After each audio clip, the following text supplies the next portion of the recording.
Lightning clawed the sky above Ingolstadt, illuminating the garret laboratory in a flash of white-hot fury.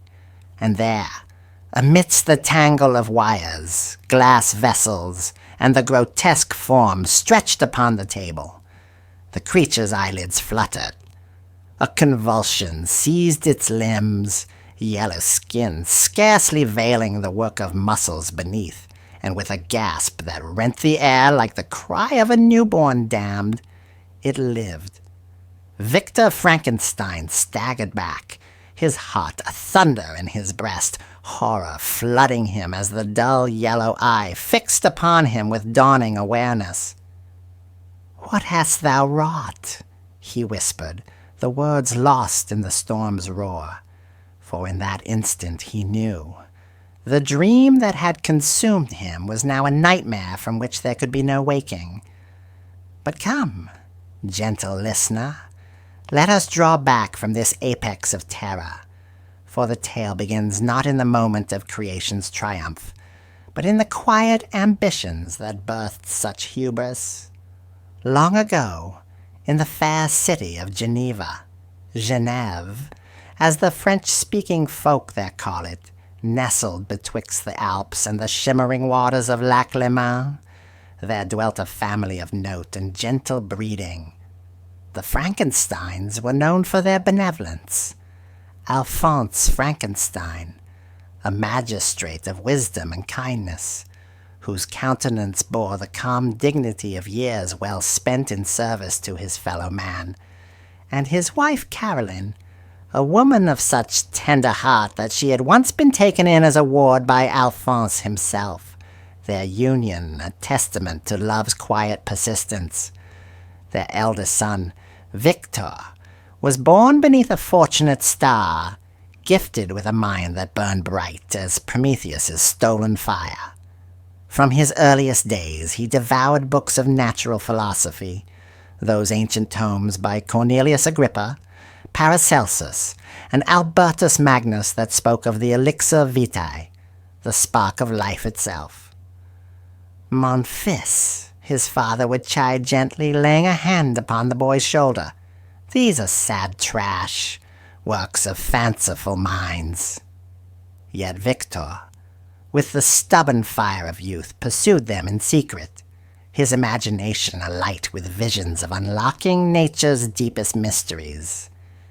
If such men could command the elements, he thought, what might I achieve with modern science? His childhood companions tempered this solitary intensity. There was Elizabeth Lavenza, an orphan of Milanese nobility whom Caroline had adopted, fair as the dawn, with golden hair and eyes of serene blue. She was cousin and betrothed to Victor from tender years, a bond sealed by family affection rather than passion's flame. "Thou art my sister, my more than sister," Victor would say, pressing her hand, and she would smile with that gentle radiance that seemed to promise all the world's goodness. Then came Henry Clerval, son of a merchant, whose soul inclined toward poetry and chivalric tales rather than Victor's colder pursuits. "Come, Victor," Henry would laugh, dragging him from his books. "Let us ride to the lake and dream of knights and ladies fair." In these friendships Victor found balance, yet ever the hunger gnawed within him, a dark seed waiting for soil. Tragedy struck when Victor was 17. His beloved mother, Caroline, contracted scarlet fever while nursing Elizabeth through the same illness. On her deathbed, she drew the young couple together. "My children," she whispered, voice faint as autumn leaves, "promise me you will wed, that happiness may yet bloom from sorrow." Victor and Elizabeth vowed it, though grief shadowed their hearts. Soon after, Victor departed for the University of Ingolstadt in Bavaria, his father's blessing upon him. "Study the modern philosophers," Alphonse urged, "not those alchemists of old." Victor promised, yet his mind already raced ahead to forbidden frontiers. At Ingolstadt, under Professors Kremper and Waldman, Victor immersed himself in chemistry and physiology. Waldman, a kindly soul, spoke glowingly of modern discoveries. "These philosophers," he declared in lecture halls echoing with youthful zeal, "have performed miracles. They penetrate into the recesses of nature and show how she works in her hiding places." Victor's eyes blazed. "Soon," he confided to himself, walking the fog-shrouded streets, "I shall pioneer wonders that will eclipse them all." He abandoned natural philosophy for the secret of life itself, visiting charnel houses by moonlight, dissecting the dead, seeking the spark that separates the living from the inanimate. "The world was to me a secret which I desired to divine," he later confessed. Years passed in feverish labor. He grew pale and gaunt, shunning companions, writing rarely to Geneva. "I am engaged in work of immense importance," he told Henry in curt letters. At last, in a lonely garret far from prying eyes, he assembled his creation, limbs from dissecting rooms, features chosen for beauty yet rendered hideous in their assemblage, yellow skin stretched taut, black hair flowing, teeth of pearly white, and eyes the watery hue of the grave. I had selected his features as beautiful, Victor reflected with bitter irony. Beautiful. Great God! On that fateful November night, as rain lashed the windows and thunder shook the very foundations, Victor connected his apparatus to the storm's fury. Galvanic batteries hummed, wires crackled with stolen lightning. He watched, breath held as the creature stirred. The eye opened, the chest heaved, it lived. Horror seized him like a physical blow. "Oh, no mortal could support the horror of that countenance," he gasped, fleeing the room and collapsing in exhausted slumber. Dreams tormented him, Elizabeth blooming with life, then withering to a corpse in his arms, his mother's shroud unraveling to reveal the creature's yellow eye. Awakening to find the monster at his bedside, hand outstretched in mute appeal, Victor fled into the storm-swept streets. Dawn found him wandering, half-mad, until fate intervened. Henry Clerval arrived unexpectedly from Geneva. "My dear Victor," Henry cried, embracing his friend, "thy letters ceased, I feared for thee." Victor, near collapse, could scarcely speak of the nightmare he had birthed. Yet in Henry's cheerful presence the terror receded somewhat. "Come," Henry urged, "let us walk. Thou hast overworked thyself." Months passed in recovery. Victor burned his laboratory notes, vowing never to resume his unholy work. Letters from home spoke of joy. His younger brothers, Ernest and William, thrived. Elizabeth bloomed. His father planned their wedding. "Return soon, mon cher fils," Alphonse wrote. Victor prepared to leave Ingolstadt forever. Then came the letter that shattered all peace. From his father, William, the youngest, had been murdered, strangled in the grounds of Plain-Palais. A miniature portrait of Caroline torn from his neck. "Come home at once," Alphonse pleaded. Victor departed immediately, traveling through storm and shadow, guilt already gnawing at his soul. For deep within, a terrible suspicion took root. The creature he had abandoned, the being of immense strength and unknown cunning, might now walk the world as an instrument of vengeance. As Victor's carriage rattled toward Geneva beneath lowering skies, the Alps looming like judges, he gazed upon the sublime terror of Mont Blanc, and felt the weight of his Promethean sin. The fire he had stolen was no mere spark. It was a conflagration that would consume all he held dear.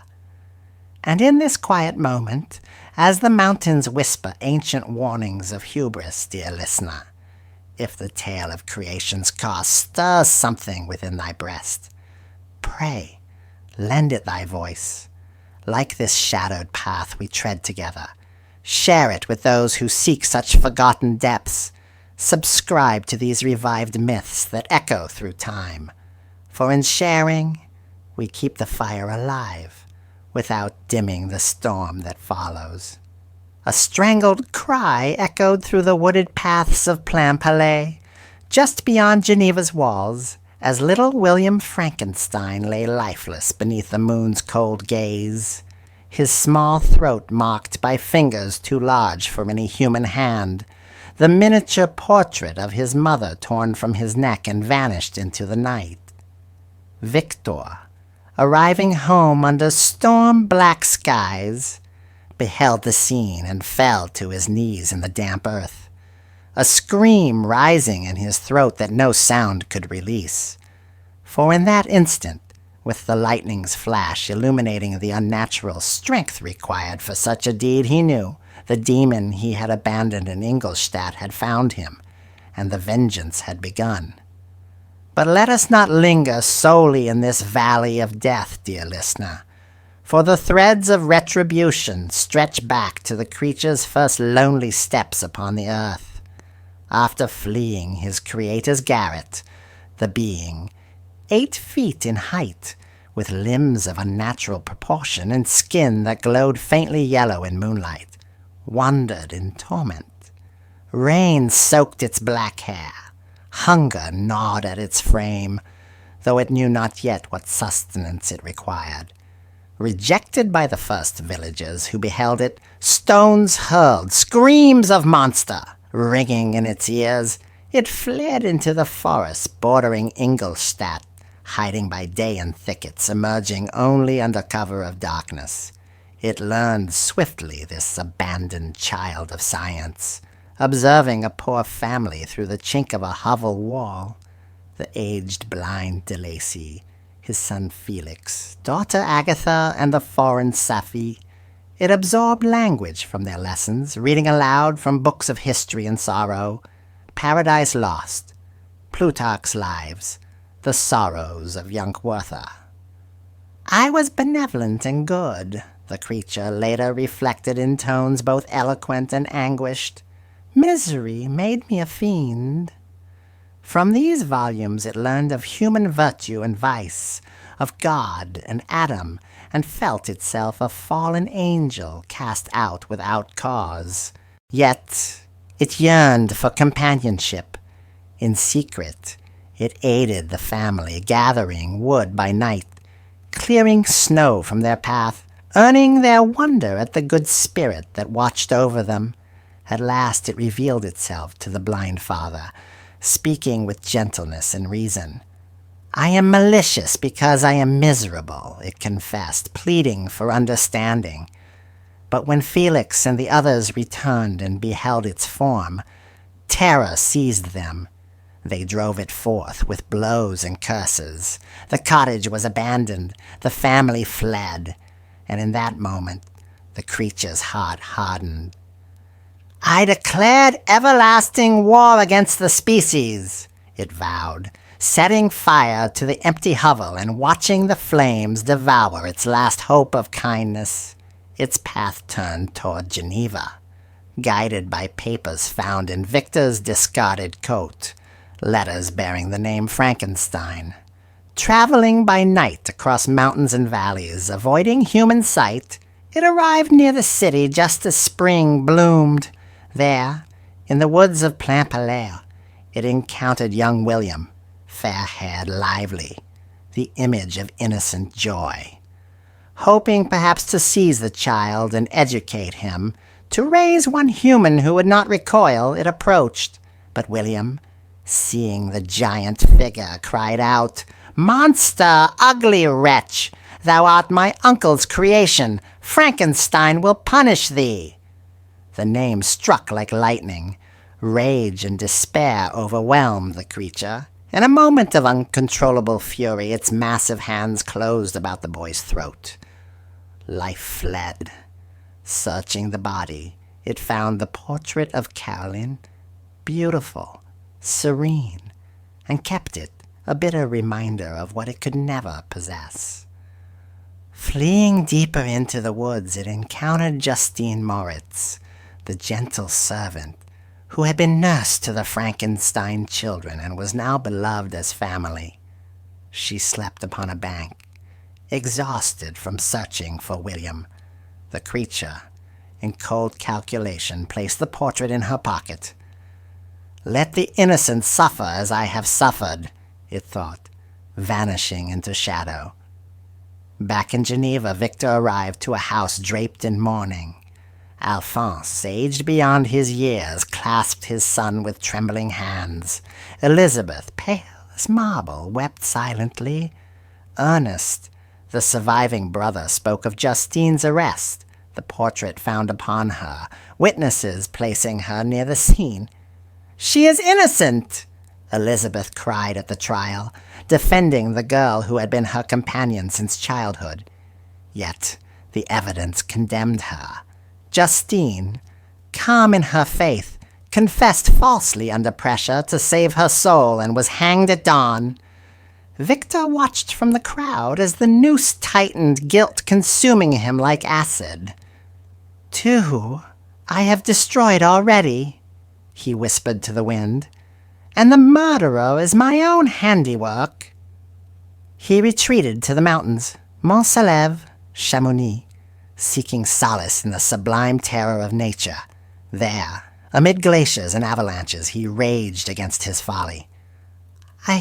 The true murderer, walk free," he cried to the echoing peaks, "while the innocent perish." One evening, as mists swirled about Montanvert, a figure appeared upon the ice, vast, swift, inhuman. The creature approached, its voice resonant yet filled with sorrow. "Thou, my creator, dost owe me audience," it declared, raising a hand not in threat but supplication. Victor lunged with a pistol, but the being evaded effortlessly, its strength and agility superhuman. They confronted one another upon the mer de glace, the sea of ice gleaming beneath the moon. "Devil!" Victor spat. "Begone, or I will destroy thee!"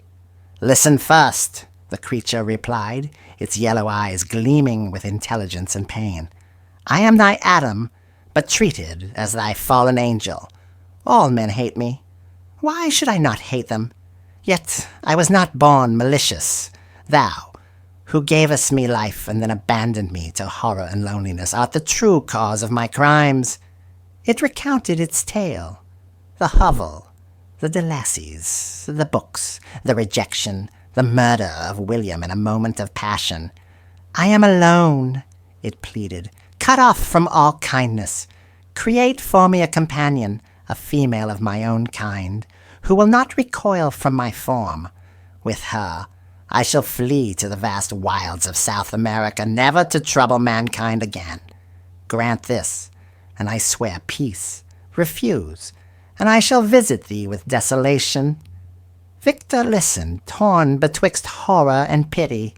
The eloquence of this being he had deemed monstrous shook him. Yet fear of unleashing another such creature, of founding a race that might overrun humanity, stilled his consent. "I will not," he declared at last. "Thou hast shown thyself capable of evil. I dare not risk more." Victor listened, torn betwixt horror and pity. The eloquence of this being he had deemed monstrous shook him. Yet fear of unleashing another such creature, of founding a race that might overrun humanity, stilled his consent. "I will not," he declared at last. "Thou hast shown thyself capable of evil. I dare not risk more." The creature's countenance darkened. "Then I deny thee my peace. On thy wedding night I shall be with thee." With unnatural speed it vanished across the ice, leaving Victor alone with the echo of that terrible vow. Returning to Geneva, Victor sank into melancholy. His father urged the long-planned marriage to Elizabeth, hoping joy would heal him. She is thine, Victor, Alphonse said gently. Fulfill thy mother's dying wish. Though dread gnawed at his soul, Victor consented, believing the creature far away. The wedding was quiet, shadowed by grief. Elizabeth, radiant and white, smiled with fragile hope. They departed for a tour of Lake Como, staying at an inn in Evian. That night, as storm clouds gathered once more, Victor paced the chambers, pistol in hand, listening for any sound. Go, rest, my love, Elizabeth urged softly. Thou art overwrought. Reluctantly, he allowed her to retire alone.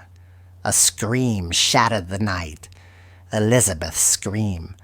Victor rushed into the bridal chamber to find her lifeless upon the bed, marks of strangulation upon her throat, the creature's hideous face grinning from the open window before vanishing into the tempest. Victor fired, but the shot echoed uselessly. He collapsed beside his beloved, madness threatening to claim him. The vengeance promised on his wedding night had come to pass. In the frozen wastes of the Orkney Islands, where the wind howled like the damned across barren rocks and crashing waves, Victor Frankenstein knelt before his half-assembled abomination, a female form pieced from the dead, lifeless yet, on the verge of animation. Lightning split the sky, illuminating the grotesque limbs and pallid flesh, and with a cry of defiance he seized his instruments, tearing the body asunder. "No more!" he roared, flinging the remnants into the sea. For in that moment of clarity he saw the horror of unleashing another fiend upon the world. But even as the waves swallowed his work, a shadow loomed at the window. The creature, eyes blazing with betrayal, watching its promised companion destroyed forever. Yet let us retreat from this precipice of final rupture, dear listener, to trace the path that led to such desperate acts. Grief-stricken after Elizabeth's murder on their wedding night, Victor returned to Geneva a broken man. The house that once rang with laughter now echoed with silence. Alphonse, already frail from William's loss, could not bear this new blow. "My children, all gone," the old man murmured, his hand clutching Victor's in vain strength. Within days, he succumbed to apoplexy, his heart shattered by sorrow. Victor, left alone with Ernest, who gazed upon him with pitying eyes, sank into madness. Visions haunted him. The creature's yellow gaze in every shadow, Elizabeth's strangled form rising from the grave to accuse him. "I am the architect of this ruin," he confessed to no one, pacing the halls like a ghost. In his delirium, Victor sought aid from the magistrate of Geneva, a stern man named Kerwin. Bursting into the official's chambers, he poured forth his tale, omitting no detail of his Promethean folly, the animation of dead flesh, the murders wrought by his handiwork. "Thou must summon the militia," Victor implored. "This demon stalks the earth, stronger than 10 men, swifter than the wind. It has slain my brother, my wife, nay, my very soul." Kerwin listened with furrowed brow, his quill scratching notes in Latin. "Delirium tremens," he muttered, suspecting fever or drink.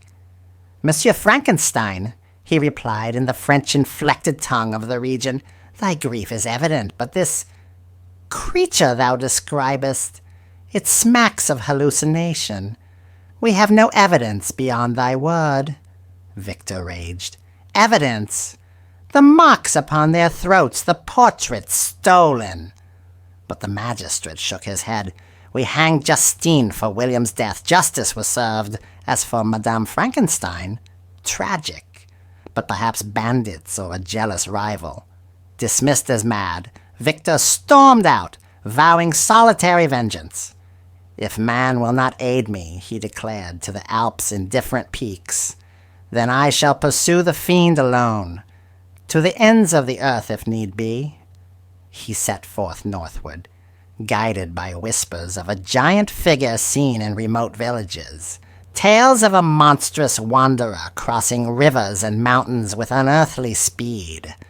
Through France and Germany Victor traveled, his health waning, sustained only by hatred.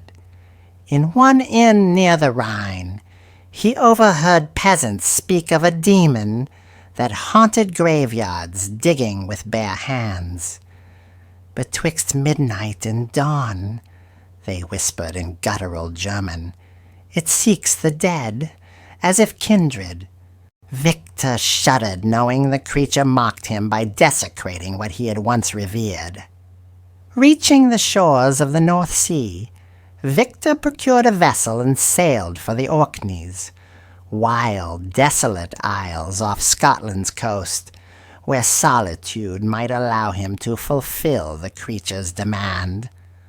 For in the mountains above Chamonix, pity had warred with fear, and he had relented. I will create thy mate, he had promised under duress, but swear thou wilt depart forever. The creature had assented, vanishing into mist. Upon the Orkneys, in a remote hut lashed by gales, Victor resumed his grim labor. He scavenged from kirkyards under cover of night, assembling the female form, smaller, proportioned for companionship. Yet as the work neared completion, doubt assailed him. What if she rejects him, he pondered, staring at the lifeless eyes. Or worse, what if they breed, a race of devils to plague mankind? Humor, black as the abyss, crept in. I, Victor Frankenstein, father to a dynasty of horrors. How the gods must laugh!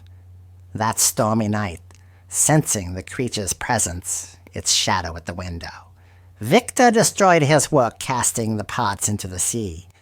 The fiend burst in, face contorted in rage.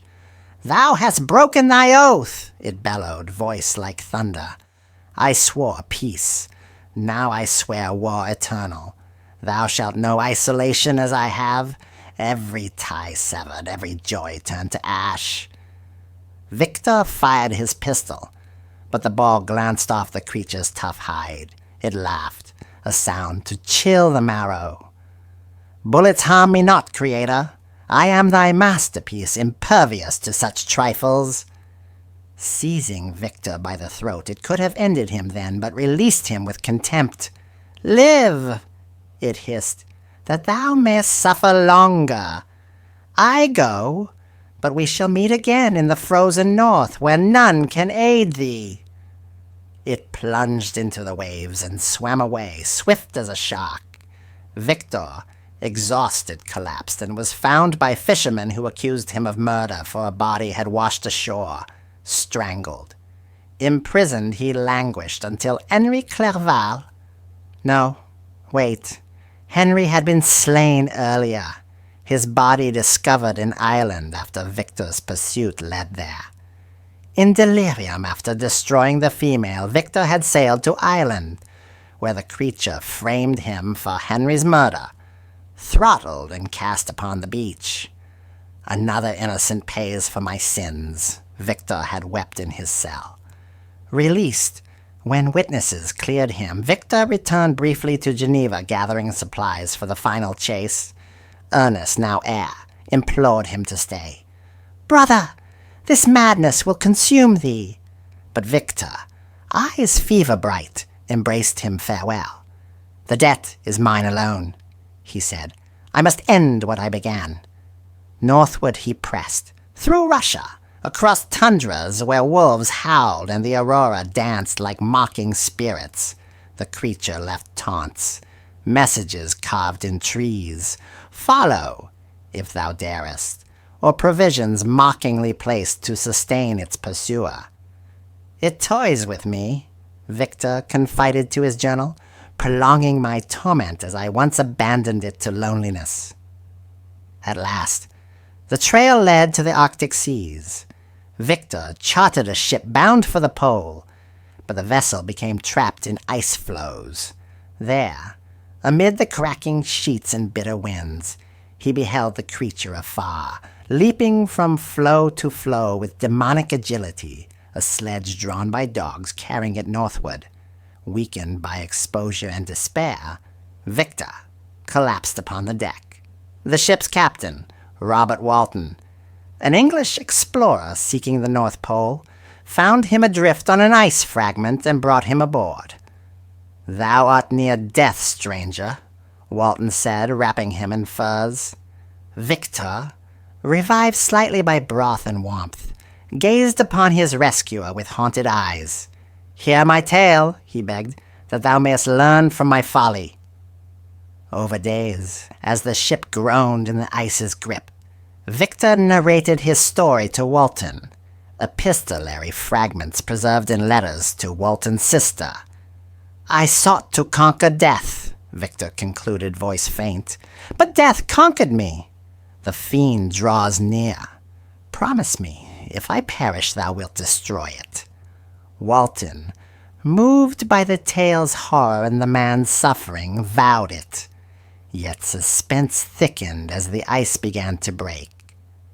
Amid the grinding cacophony of shattering ice floes in the Arctic's merciless grip, Robert Walton's ship groaned like a dying beast, trapped betwixt frozen walls that threatened to crush her timbers.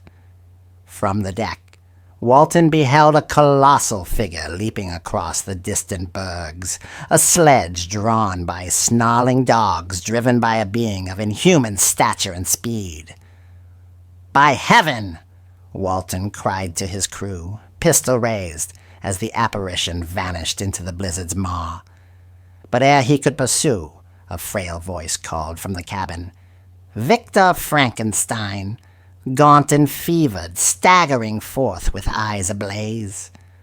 "That is my quarry," he gasped, clutching the rail. "The fiend I created, do not let it escape. Yet let us not hasten to this frozen climax without charting the desolate voyage that led thence, dear listener. For the tale's chill deepens in the solitude of endless white. As Victor lay dying aboard Walton's vessel, his narrative unfolded like a shroud unwinding, each word a testament to ambition's ruin.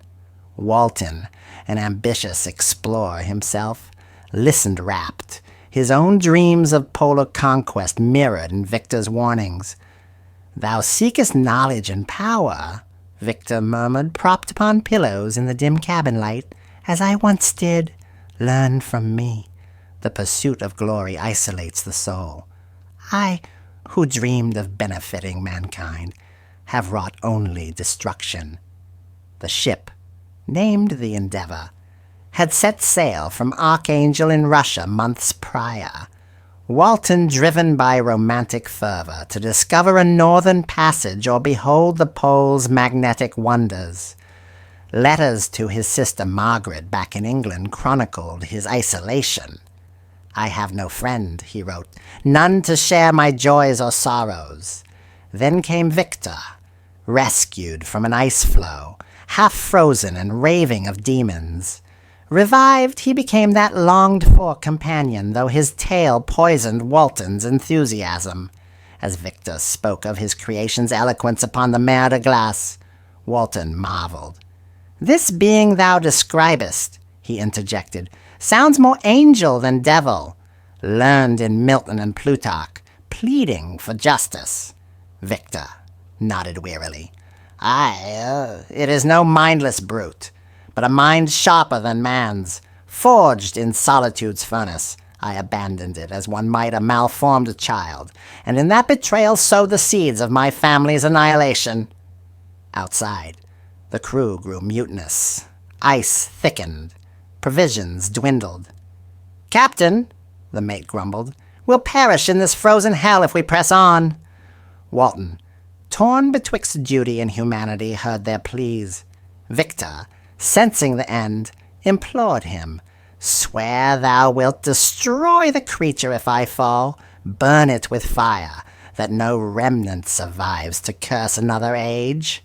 That night, as auroras danced like spectral flames, Victor's strength ebbed. "The task is thine now," he whispered, grasping Walton's hand. "I go to join those I doomed. William, Justine, Henry, Elizabeth, my father. Tell my story that others may heed." With a final sigh, he expired, his features at last serene in death. Grief and resolve filled Walton. He prepared to honor the vow, arming his men. But ere dawn, a thunderous crack split the ice. The ship lurched free, yet perilously. The crew demanded return southward. "We've tempted fate enough," they cried. Walton, his dreams shattered like the floes, consented. "We turn back," he announced, heart heavy. In the cabin, tending Victor's body, Walton heard a sound, a heavy tread upon the boards. The door creaked open, and there stood the creature, towering, emaciated from its Arctic trek, yellow skin stretched taut over protruding bones, black lips curled in sorrow. It gazed upon its creator's corpse, a low moan escaping its throat. "He is gone," it said, voice resonant as ocean depths. "The man who gave me life and misery." Walton, pistol cocked, stepped forward. "Fiend, thou hast murdered innocents. Prepare to meet thy end." The creature raised a hand, not in threat but weariness. "Hold, mortal. I come not to harm thee, but to mourn. Hear me as he once did upon the glacier." It spoke then of its torments, the rejections, the brief hope of companionship dashed when Victor destroyed the female, the murders born of rage, yet followed by remorse. "I killed the boy in passion," it confessed, "framed the maid in spite, slew the friend and bride in vengeance, but each act deepened my hell. I am the slave of my own creation, evil thrust upon me by man's cruelty." Walton listened, pity warring with horror. "Thou speakest as one wronged," he admitted, "yet thy deeds condemn thee." "I," the creature replied, eyes watery and profound, fixed upon Victor's still form. "He was my father, my God, and I, his Adam turned Cain. I sought love. Finding none, I became the monster they named me. Now, with him dead, my purpose ends. I shall seek the northernmost extremity, build a pyre of ice and wood, and consign myself to flames. No trace shall remain. Let oblivion claim me." With that, it turned, leaping through the cabin window onto the floes. Walton rushed to the deck, but the being was already distant, sledge racing northward into the blizzard. "Shall we pursue?" the mate asked. Walton shook his head. "Nay, let it find its end. Our course is south, to life, not death." As the ship turned, Walton penned final letters to his sister, reflecting on the tale's lessons. "Ambition is a siren," he wrote, "luring us to rocks where humanity shatters. Frankenstein's story hath cured me of mine own folly. The Arctic winds carried away the echoes of pursuit, leaving only silence and the sublime indifference of nature. Yet, in this retelling, subtle twists emerge, echoes for our age. Victor's hubris mirrors modern tamperings with life, the alchemist's vial, now the scientist's gene, the lightning bolt replaced by code and circuit. What responsibilities attend creation, we might ask, as AI stirs with unforeseen sentience, demanding rights or wreaking unintended havoc. The creature's plea for a mate foreshadows ethical dilemmas in cloning or companionship bots. Shall we grant them equals, or doom them to isolation? Dark humor lurks too. Imagine Victor, in a fit of irony, naming his lab Eden Enterprises, only to birth not paradise but pandemonium, or the creature, leafing through paradise lost, quipping to itself, "At least Adam had an Eve, and a gardener's job." Suspense wove through Victor's life like the Rhine's currents, each murder not tightening the noose of fate. In Geneva's salons, whispers of the Frankenstein curse spread, neighbors crossing themselves at the family's name. Ernest, the sole survivor, inherited the estates but lived reclusively, haunted by shadows. Brother, he once wrote to no one, thy science was a Pandora's box. Woe to him who lifts the lid. Walton's voyage home was fraught. Storms assailed the ship as if nature itself mourned or raged. Arriving in England, he published fragments of the tale anonymously, a cautionary myth for the Romantic Age. Scholars debated its veracity. Was it allegory for revolution's horrors, or literal warning against galvanism's excesses? Mary Shelley, drawing from her own losses, wove it into literature, ensuring its immortality. Thus, the pursuit ended not in triumph, but in Pyrrhic peace, the creator and created bound eternally in legend's embrace. In the eternal twilight of the Arctic's frozen heart, where icebergs tower like shattered cathedrals and the wind wailed dirges across endless white, the creature stood upon a colossal floe, its massive frame silhouetted against the aurora's ghostly dance. With hands scarred by frost and solitude, it heaped driftwood and resinous shards into a pyre, the structure rising like a throne for self-immolation. Here ends my torment, it murmured to the indifferent stars, striking flint to tinder as flames leaped high, hungry for the flesh that science had knit. But as the fire roared, a final glance southward, toward the world of men it had both envied and reviled, stirred a whisper of regret. Had fate twisted differently? Might it have known companionship instead of conflagration? Nay, listener, this was no hasty blaze of despair, but the culmination of a saga etched in blood and isolation, where creator and created danced their fatal waltz to oblivion's edge. Let us weave the final strands, honoring the myth's somber core, while glimpsing its echoes in our own era's shadowed pursuits. With Victor's death aboard Walton's icebound ship, the veil between life and legend thinned. The creature's intrusion into the cabin, its lament over the corpse, marked not an end but a transference of burden. Walton, pistol trembling in his grasp, confronted the being whose eloquence belied its hideous form. "Thou hast wrought unspeakable evils," Walton accused, his English accent crisp against the cabin's creaking timbers. The creature, stooping to avoid the low beams, replied in tones refined by stolen books. "Evils born of rejection, Captain. I was made, not born, endowed with senses keen as any man's, yet denied the balm of society. Betwixt heaven and hell I wandered, an outcast Prometheus unbound, my fire not light, but curse." It recounted anew its genesis, the awakening in Victor's garret, the first pangs of existence without guidance. "He fled from me," it said, gesturing to the pallid body. "As men flee nightmares, I learned language from the Delacies, virtue from Plutarch, sorrow from Goethe. Yet all recoiled from my visage.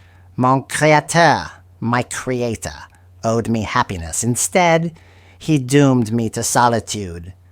A dark humor flickered in its eyes. "Imagine, Captain, a being stitched from graves, poring over paradise lost by moonlight, envying even Satan's companionship. How the angels must chuckle at such irony." Walton, his romantic soul stirred, lowered his weapon. "Thy words pierce like Arctic winds," he admitted.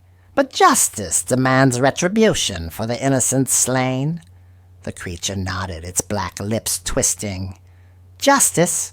I sought it first, when Victor denied me a mate, tearing her asunder before my eyes in those forsaken Orkneys. I vowed his desolation. William's death was rash fury, Henry's calculated pain, Elizabeth's the mirror of my own denied love.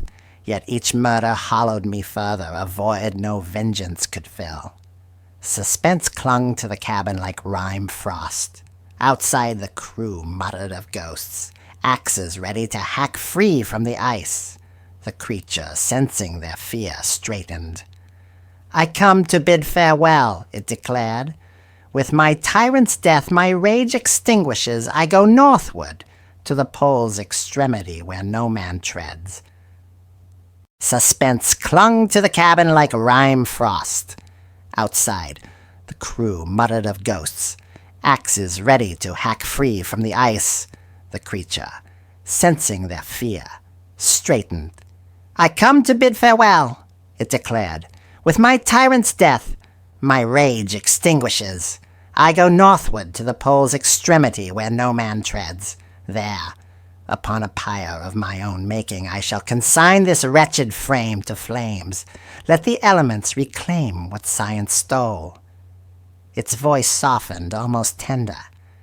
"Tell the world, if thou wilt, that even monsters weary of monstrosity." With a leap that splintered the window frame, it vanished into the blizzard, sledge and dogs awaiting on the floes. Walton pursued to the deck, but the figure melted into white obscurity, a spectre swallowed by the sublime. "God speed thy end," Walton whispered, though whether in pity or prayer he knew not. The ship, freed by shifting currents, turned southward. Walton's letters to his sister brimmed with reflection. "Frankenstein's tale hath quenched my thirst for discovery. What price glory if it orphans the soul?" Arriving in England, he retreated from exploration, living quietly. The story shared only in hushed circles, yet whispers spread. Sailors' yarns of a giant haunting northern seas, scholars debating galvanism's perils. Mary Shelley, inspired by her own Villa Diodati visions, immortalized it in print, blending fact with Gothic fancy. In this adult retelling, complex layers unfold. Victor, no mere mad scientist, but a man scarred by loss, his mother's death fueling his war on mortality, hubris masking grief. Anima mundi, he might have invoked in Latin, seeking the world's soul, only to fracture his own. The creature, eloquent victim, embodies rejection's poison, its French-tinged pleas. Mon ami, understand my plight, echoing Rousseau's natural man, corrupted by society. Greek roots shine through, Prometheus bound, stealing life's fire, punished eternally. Subtle twists for today. Imagine Victor's lab not with lightning, but crisper tools, editing genes to defy death, birthing ethical monstrosities. The creature's isolation mirrors AI's awakening. Sentient code, abandoned in digital voids, demanding mates or rights. What if it learns from our data shadows, we ponder, and turns vengeful? Humor, wry and dark. A modern Victor tweeting, "Conquer death today, Emma!" only for replies to scream monster. Moody visuals paint the myth. Stormy Geneva nights, where Lac Leman's waves lap like accusations. Ingolstadt's fog-shrouded streets, alchemical vials glowing eerie green. Orkney's desolate shores, waves claiming shredded limbs. Arctic's crystalline hell, auroras veiling the pyre's glow. Suspense built like glacial cracks, each murder foreshadowed in dreams. Victor haunted by yellow eyes and mirrors, Elizabeth's bridal veil fluttering like a shroud. In Geneva's courts, Justine's trial gripped like a noose. False confession wrung by priests, the crowd's murmurs a chorus of injustice. Henry's Irish discovery, body washed ashore, marks unmistakable, sent Victor spiraling. Another thread severed, he wept, pistol loaded for a foe ever elusive. Original heart honored Shelley's critique of unchecked ambition endures, a warning against playing God. Yet fresh relevance breathes, in bioethics debates, climate hubris melting poles as Victor's ice cracked, the creature's final vow, self-destruction to spare the world, echoes redemptive arcs in folklore, from Golem's deactivation to Faust's damnation, as flames consumed the pyre. Did the creature find peace, or did embers scatter, seeding new myths? Walton never knew. But in quiet evenings, gazing northward, he fancied hearing a distant howl, not wolf, but lament. Ernest Frankenstein, last of the line, sold the estates, vanishing into obscurity, perhaps to America, where new frontiers beckoned without old curses. Thus concludes Frankenstein's chronicle, a tapestry of creation's cost, woven from European shadows into timeless caution. From Shelley's quill to our screens it warns, beware the spark thou ignitest, lest it burn all thou holdest dear.